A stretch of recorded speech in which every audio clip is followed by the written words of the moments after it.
मैं हूं हिमांशु द्विवेदी और स्वागत है आपका हमारी खास पेशकश चर्चा में, जिसमें हमारी बातचीत आज के दिन होगी कांग्रेस के राष्ट्रीय अध्यक्ष मल्लिकार्जुन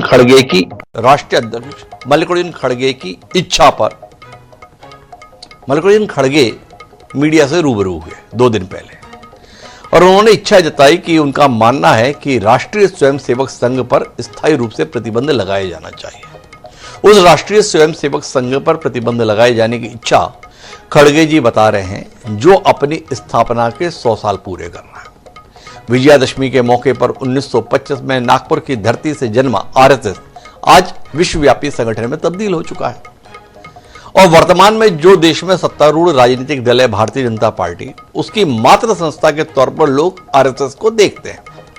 आरएसएस को प्रतिबंधित करने की मांग भी पुरानी नहीं है बहुत, और ना ही कोई अचंभा पैदा करने वाली है। आरएसएस के संदर्भ में 3 बार आजाद भारत में कोशिश हुई प्रतिबंधित करने की। जब गांधीवध हुआ उस समय पर भी आरएसएस पर प्रतिबंध लगा, लेकिन जिन्होंने प्रतिबंध लगाया था अर्थात सरदार वल्लभ भाई पटेल, उन्होंने इस प्रतिबंध को खोल दिया था। दूसरा प्रतिबंध लगा इमरजेंसी के दौर में। इमरजेंसी के दौर में जो भी प्रतिबंध लगा वो तो इस देश में उपलब्धि के तौर पर देखा जाता है, तो तय बात थी क्या इमरजेंसी में लगा हुआ प्रतिबंध इमरजेंसी खात्मे के साथ में खत्म हो गया।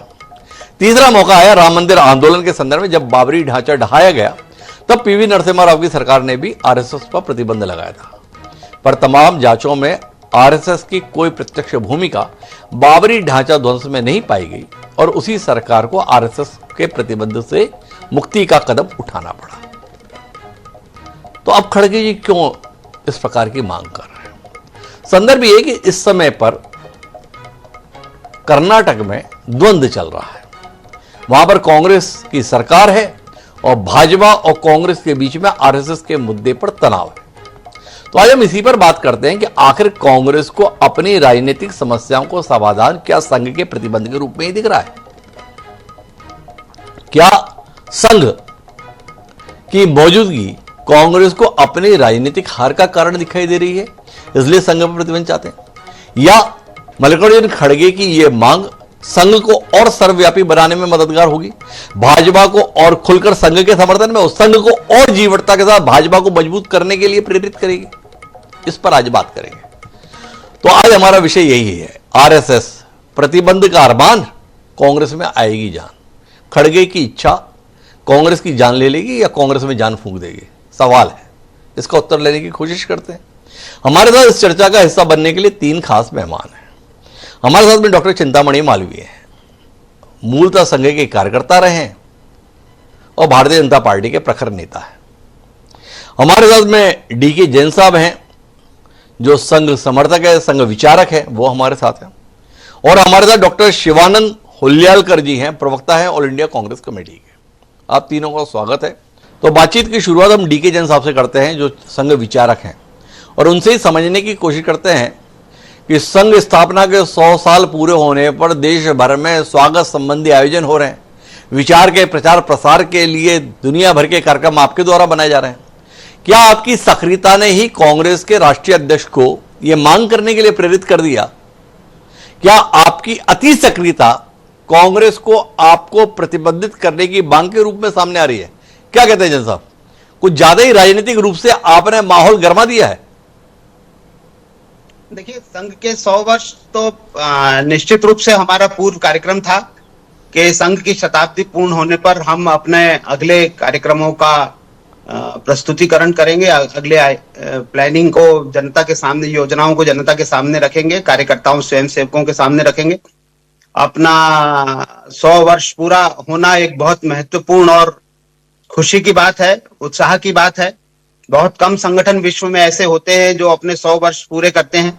संघ उनमें से एक है, और संघ का जन्म और संघ का अस्तित्व जो है वो भारत ही नहीं पूरे विश्व की मानवता के लिए बहुत महत्वपूर्ण स्थान रखता है। ये अलग बात है कि कांग्रेस संघ को अपने प्रतिद्वंदी के रूप में रखती है, अपने अस्तित्व के लिए एक खतरे के रूप में देखती है कांग्रेस संघ को, इसलिए वो संघ के बारे में अनर्गल बातें करते हैं। वैसे खड़गे जी ने और उनके सुपुत्र जी ने जो बयान संघ के बारे में दिया है, वो उनकी वैचारिक थकान और मानसिक हताशा का प्रतीक है। जिस प्रकार का वातावरण आज राष्ट्र में चल रहा है, समाज का प्रत्येक वर्ग, खासकर युवा वर्ग संघ को पूर्ण रूप से अंगीकार कर चुका है। समाज में संघ की पूर्णतः स्वीकार्यता है। करोड़ों स्वयंसेवक हैं संघ के, हजारों की संख्या में शाखाएं लग रही हैं और देश में दिन प्रतिदिन संघ के कार्यक्रमों की प्रशंसा और संघ के कार्यक्रमों की सराहना। वो तो ठीक है जैन साहब, मेरा सवाल थोड़ा दीगर है। देश का सबसे पुराना राजनीतिक दल है भारतीय राष्ट्रीय कांग्रेस, और वो एक सामाजिक संगठन पर प्रतिबंध का आग्रह कर रहा है। क्या आप मानते हैं कि ये आग्रह की वजह दरअसल आपकी राजनीतिक दिलचस्पी है? आप कांग्रेस के प्रतिद्वंदी दल को पोषित करने में अपनी पूरी ऊर्जा, अपना पूरा सामर्थ्य लगाते हैं, जिसके चलते कांग्रेस को इस प्रकार की मांग के साथ सार्वजनिक होना पड़ रहा है। आप अपनी राजनीतिक दिलचस्पी को क्या जिम्मेदार नहीं मानते हैं कि एक सामाजिक संगठन पर प्रतिबंध की मांग सामने आ रही है? क्या कहते हैं आप? आपकी करनी ही दरअसल इस मांग का कारण है। देखिए, संघ जो है वो कहीं से कहीं तक राजनीतिक संगठन है ही नहीं। ये अलग बात है कि संघ के द्वारा प्रशिक्षित लोग जीवन के हर क्षेत्र में प्रगति कर रहे हैं और अपने मूल्यों के द्वारा संघ में आदर्श का मापदंड स्थापित कर रहे हैं, और इस आदर्श और नैतिकता के मापदंड से डरकर कांग्रेस इस प्रकार की बातें करती है, क्योंकि कांग्रेस में यार चरित्र और नैतिकता पूर्णतः समाप्त हो चुकी है। और नैतिकता का लोप होने से कांग्रेस प्रत्येक उस नैतिक संगठन का विरोध करेगी जिसमें देश के निर्माण के लिए और देश की प्रगति के लिए चरित्रवान लोग सम्मिलित हों।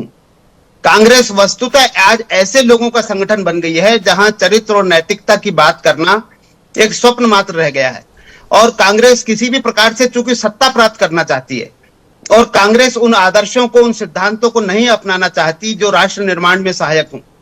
संघ चूंकि राष्ट्र निर्माण की बात करता है, राष्ट्र प्रेम की बात करता है, और कांग्रेस तुष्टीकरण की बात करती है। संघ हिंदुत्व को एकीकरण और एकता और संगठित रखने की बात करता है। कांग्रेस जो है वो हिंदुत्व को तोड़ने की और जातियों में बांटने की बात करती है। कांग्रेस का लाभ हिंदुत्व को, हिंदू धर्म को, सनातन धर्म को विभिन्न जातियों में तोड़कर विखंडित करके उसका लाभ लेने में है, और एक खास वर्ग को तुष्टीकरण के माध्यम से खुश करके उनका वोट हासिल करके सत्ता प्राप्त करने में ही कांग्रेस की रुचि है। कांग्रेस की कहीं से कहीं तक रुचि देश के, राष्ट्र के निर्माण में, राष्ट्र की प्रगति में नहीं है। ये एक बहुत बड़ा कारण है। हम सनातन को संगठित करना चाहते हैं, वो सनातन धर्म को विघटित करना चाहते हैं। ये एक बहुत बड़ा डिफरेंस है, और वो ये जानते हैं कि जब तक हिंदुत्व और सनातन संगठित रहेगा, कांग्रेस की दाल नहीं गल पाएगी। वैचारिक विरोध दरअसल कारण है, ये कहना है डीके जैन साहब का। पर क्या डॉक्टर चिंतामणि मालवीय इस बात से इत्तेफाक रखते हैं?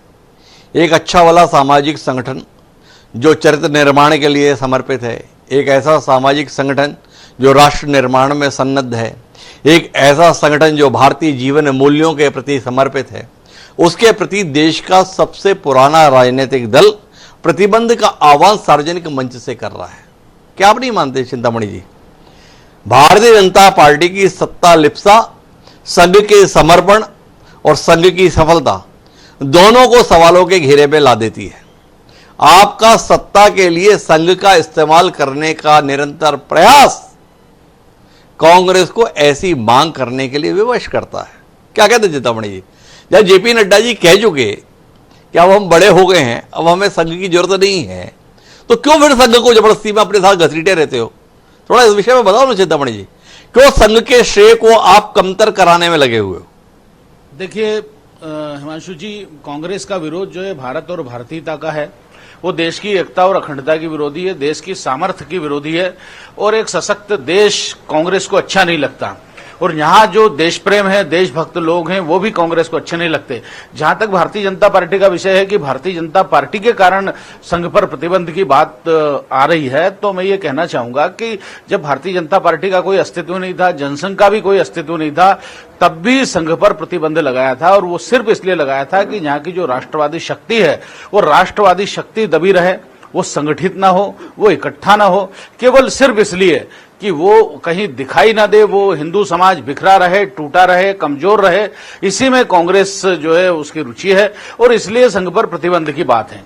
लेकिन आयरनी देखिए, विरोधाभास देखिए कि इस देश में, पूरे विश्व में तो करीब 500 से ज्यादा, बल्कि इस देश में भी करीब 100 से ज्यादा लगभग इस तरह के संगठन हैं जो अतिवादी गतिविधियों में मुस्लिम संगठन हैं, चाहे हरकत उल अंसार हो, इंडियन मुजाहिदीन हो, पीएफआई हो, या तमाम तरह के जेकेएलएफ हो, ऐसे तमाम संगठन हैं जिन्होंने घोषित रूप से इस देश में आतंकवादी गतिविधियां की, जिन्होंने इस देश को तोड़ने का काम किया। और न केवल जिहादी संगठन, न केवल मुस्लिम संगठन, बल्कि कम्युनिस्ट संगठन भी इस तरह के हैं। आज यदि देखिए कि हमारी सरकार, भारतीय जनता पार्टी की सरकार, यदि वामपंथी उग्रवाद की कमर तोड़ने का काम कर रही है, उसे हमेशा के लिए एलिमिनेट करने का काम कर रही है, तो कांग्रेस का वक्तव्य देखिए, वो कहते हैं कि नहीं, अभी युद्ध विराम कीजिए, अभी जो है वो संघर्ष विराम कीजिए, क्योंकि वो फिर उन्हें शक्तिशाली उस समस्या का समाधान होना नहीं दे। तो जो देश को कमजोर करेगा उसके साथ कांग्रेस खड़ी है, और जो देश को मजबूत करेगा, जो देश को सक्षम और समर्थ बनाएगा, उसके खिलाफ कांग्रेस है। तो यहां राष्ट्रीय स्वयंसेवक संघ का विषय नहीं है, वस्तुतः देश का विषय है, इस भारतीयता का विषय है, राष्ट्रीयता का विषय। अब इतने मुग्ध कैसे हो जाते हो कि आप ही हो बस जो देश को मजबूत करोगे, बाकी तो इस देश में जो भी राजनीतिक दल है वो तो इस देश को कमजोर करने के लिए होता है। केवल एक आप ही को ईश्वर ने लिख के दिया है कि आप ही देश को मजबूत करेंगे।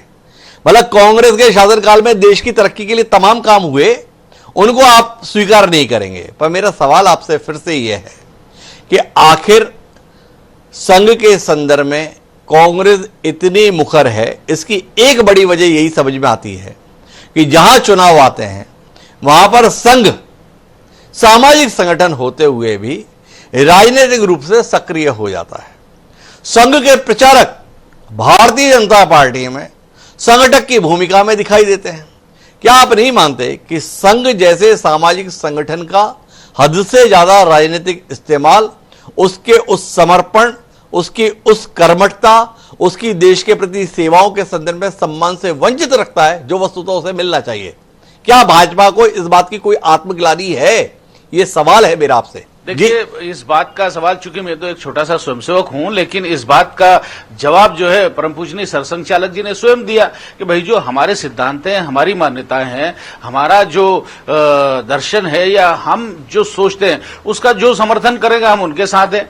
कांग्रेस राम मंदिर का समर्थन करेंगे, मैं नहीं कह रहा हूं, परम पूजनीय सरसंघ चालक जी ने भाई कांग्रेस कर दे, ये तमाम दल हैं, ये समर्थन कर दे उन सारे विषयों का, वो कहे कि हाँ ये देश हिंदू राष्ट्र है जैसा संघ कहता है, तो संघ उनका भी समर्थन करेगा।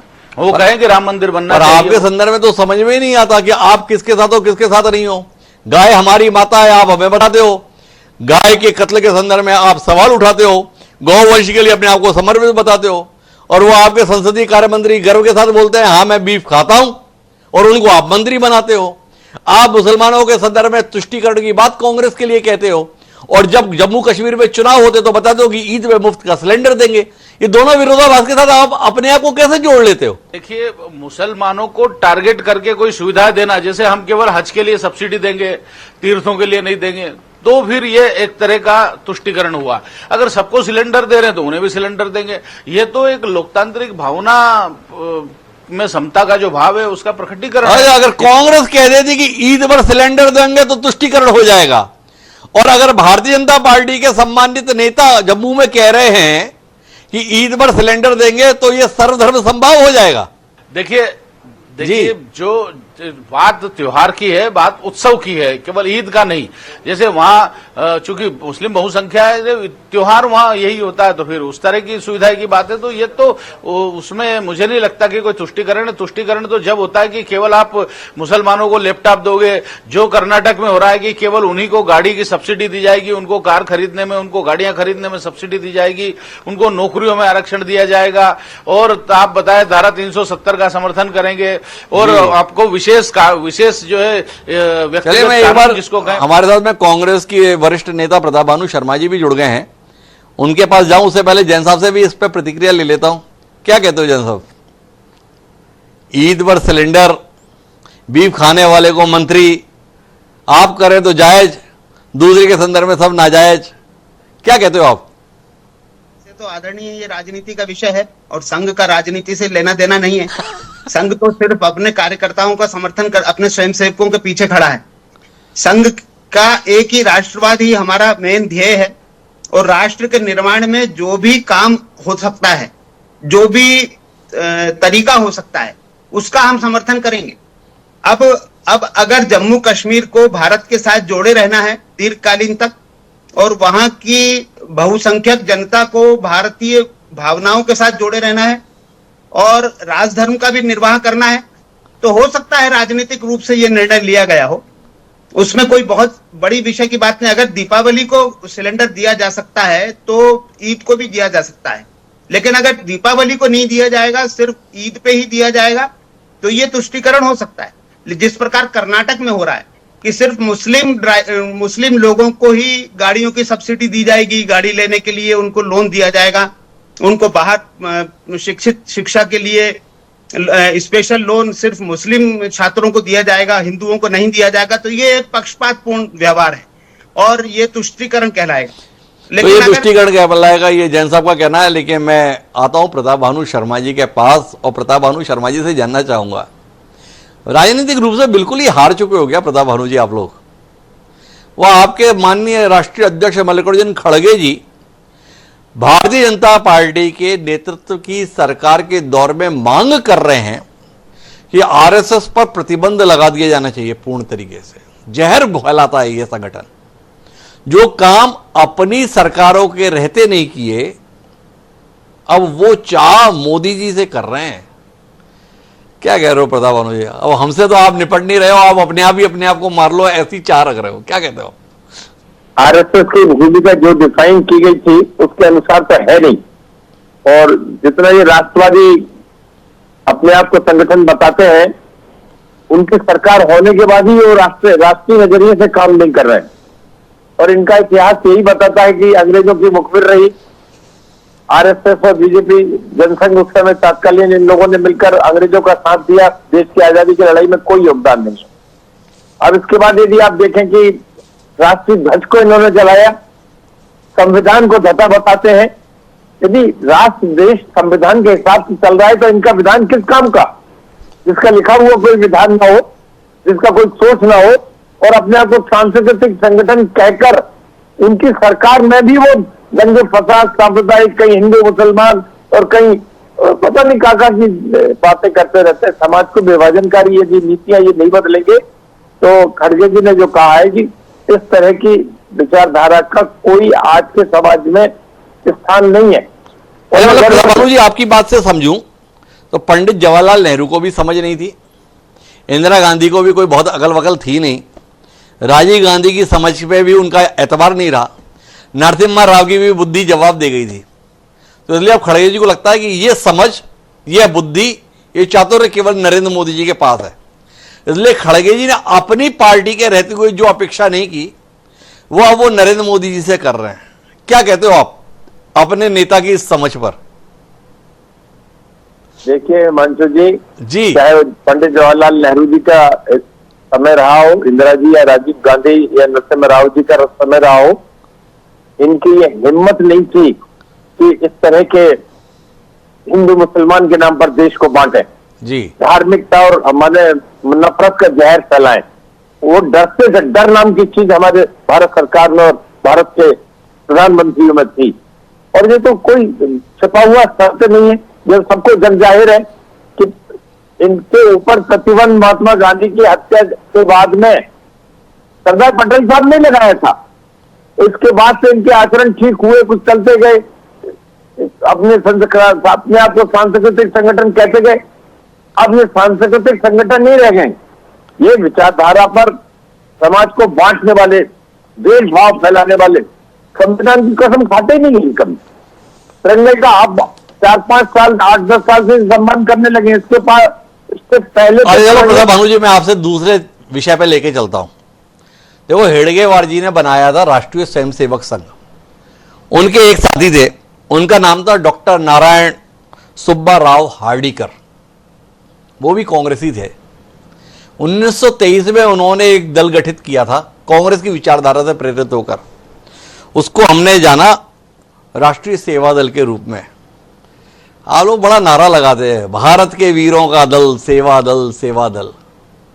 लोग ऐसा मानते थे कि संघ के समाधान के तौर पर, संघ के मुकाबले में वैचारिक तौर पर कांग्रेस का संगठन सेवा दल, तो सेवा दल को दलदल में तब्दील कर दिया आपने। संघ में प्रतिबंध चाहते हो, सेवा दल को मजबूत क्यों नहीं करते हो? क्या कहते हो प्रताप भानु जी? इतने नकारा, इतना अपने आप को सुस्त क्यों कर लियो आप लोग? आपने बहुत सही सुझाव दिया। इसका सही जवाब तो यही है कि हम सेवा दल को मजबूत करें। जिस भावना से सेवा दल का गठन किया गया, जिस भावना से सेवा दल की भूमिका पंडित जवाहरलाल नेहरू से लेके राजीव गांधी तक रही, इंदिरा जी तक रही। अब मुझे याद है, मैंने भी सेवा दल में 7 दिन का प्रशिक्षण शिविर हासिल किया। और जिस तरह राष्ट्रीय नजरिए पर, राष्ट्रीय मुद्दों पर, राष्ट्र की अर्थव्यवस्था पर, राष्ट्र के विकास पर, राष्ट्र के इंफ्रास्ट्रक्चर के निर्माण पर, दुनिया के आधुनिकतम टेक्नोलॉजी पर उसमें बहस और चर्चा होती थी, वो अब लगता है उससे जरा दूर हट गए। इसे मैं स्वीकार करता हूँ। यदि आप क्या नहीं मानते हैं कि राष्ट्रीय स्वयंसेवक संघ पर प्रतिबंध की निरीह सी मांग करने के स्थान पर अगर खड़गे जी सेवा दल की पुनर्जीवित करने पर ध्यान दे ले तो शायद देश का और कांग्रेस का ज्यादा भला कर देंगे? क्या बोलते हो आप? कितनी उम्मीद है आपको अपने खड़गे जी की मांग पूरी होने की कि संघ प्रतिबंधित हो जाएगा? देखिए, खड़गे जी भारतीय राष्ट्रीय कांग्रेस के राष्ट्रीय अध्यक्ष हैं, और यदि वो कोई चीज देख रहे हैं कि हर राज्य के चुनाव के पहले ये कहीं हिंदू मुसलमान की बात करने लगते हैं, कहीं पाकिस्तान की बात करने लगते हैं, कहीं अनर्गल दुष्प्रचार करने लगते हैं, जब समाज में एक सांप्रदायिकता का जहर यदि खोलते, तो हमारा फर्ज बनता है। आज करोड़ों रुपया बेहिसाब पैसा जिसका कोई हिसाब नहीं है, आज आरएसएस के मुख्यालय में इकट्ठा हो गया है। इनकी सरकारों से पहले कभी नहीं होता था, पर ये सरकार बनने के बाद जिस तरह से इन्होंने अपने आप को एक आर्थिक संगठन के रूप में भी मजबूत किया है, तो ये तो लोगों की नजर में है, साफ नजर आ रहा है किस तरह से खर्चा कर रहे हैं, किस तरह से नई बिल्डिंगें बना रहे हैं, किस तरह से इसके बाद भी हिंदू मुस्लिम के नाम पर देश के विचारधारा का विरोध करते हैं। और ना तो इनके मन में संविधान के प्रति सम्मान है, ना ही झंडे के प्रति सम्मान है। अरे प्रताप भानु जी, फिर से अपन समाधान पे बात करते हैं ना। राजनीतिक दल के राष्ट्रीय अध्यक्ष खड़गे जी, आपसे बतौर कांग्रेस कार्यकर्ता और नेता जानना है, इस जो आप समस्या बता रहे हैं, जो आप परेशानी बता रहे हैं, जो आप उलझन बता रहे हैं, इसका समाधान नरेंद्र मोदी सरकार से प्रतिबंध है संघ पर, या कांग्रेस को नए सिरे से खड़ा करने की कोशिश और उसके तहत सेवा दल को जनता के बीच पहुंचाने की जरूरत है? बस इतना उत्तर चाहिए। उम्र के उस मुकाम पर हो जिसमें आप सच बोल सकते हो। क्या लेना है अब आपको बहुत ज्यादा, तो बता सकते हो सच क्या है। थोड़ा हमारे दर्शक लाभान्वित हो जाएगा प्रताप भानु जी के अनुभव से। मैं आपके चैनल पे हमेशा सच बोलता हूँ, ये तो आप भी जानते हैं। इसलिए कोई कठिन समय आता है तो आप मुझे रेफर कर लेते हैं और मेरे विचारों को जानना चाहते हैं। हमें सेवा दल को मजबूत करने की आवश्यकता है, और साथ साथ जब हम ये देख रहे हैं कि आरएसएस की भूमिका दुष्प्रचार में और सांप्रदायिकता का जहर फैलाने में बढ़ रही है, तो उसमें अंकुश लगाने की बात हमें करना चाहिए। हमें अपनी गांधी जी की विचारधारा पे ही आगे बढ़ना पड़ेगा। हमें आगे बढ़ना पड़ेगा, ये प्रताप भानु जी का कहना है। लेकिन बातचीत का निष्कर्ष ये है कि एक हताश नेता की परिस्थितियों के चलते उपजी हताशा इस प्रतिबंध की मांग के साथ दिखाई देती है। क्या हताशा भरी मांग को स्वीकार करने के लिए वो सरकार तैयार होगी जो इस संस्था से ही प्रेरणा प्राप्त करती है? तय बात है कि अगर वैचारिक स्तर पर संघ की सोच को कांग्रेस देश के खिलाफ महसूस करती है तो उसे वैचारिक रूप से विकल्प देश की जनता के सम्मुख प्रस्तुत करना होगा। फैसला तो जनता ही करेगी कि विचारधारा कौन सी देश और समाज के लिए बेहतर है। कांग्रेस वैचारिक रूप से अपनी सक्रियता दिखाने के स्थान पर क्या ऐसी मांगों के माध्यम से अपनी हताशा ही जाहिर करती रहेगी? ये सवाल है।